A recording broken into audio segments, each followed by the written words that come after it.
اللہ رب العزت نے فرمایا کہ اور اس دن سے ڈرو جس دن کوئی جان کسی دوسری کی طرف سے بدلہ نہ دے گی اور کوئی سفارش نہ مانی جائے گی اور نہ اس سے کوئی معاوضہ لیا جائے گا اور نہ ان کی مدد کی جائے گی۔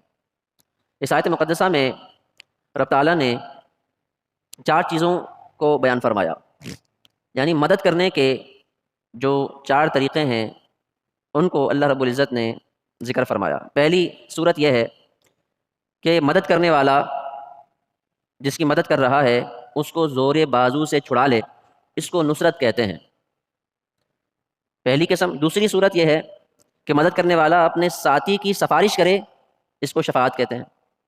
تیسری صورت کہ مدد کرنے والا مجرم کے ذمے حقوق ادا کرے، اس کو جزا کہتے ہیں۔ چوتھی صورت کہ مدد کرنے والا جرمانہ ادا کر کے بچا لے، اس کو بدلہ کہتے ہیں۔ تو اللہ رب العزت نے آیت کریمہ میں ان 4 صورتوں کی نفی فرما دی۔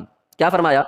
اللہ نے فرمایا وَاتَّقُوا يَوْمًا لَا تَجْزِي نَفْسٌ عَن نَفْسٍ شَيْئًا وَلَا يُقْبَلُ مِنْهَا شَفَاعَةٌ وَلَا يُؤْخَذُ مِنْهَا عَدْلٌ وَلَا هُمْ يُنصَرُونَ۔ اس دن سے ڈرو کہ جس دن کوئی جان کسی دوسری جان کی طرف سے بدلہ نہ دے گی، وَلَا يُقْبَلُ مِنْهَا شَفَاعَةٌ، اور اس کے طرف سے شفاعت کو بھی قبول نہیں کیا جائے گا۔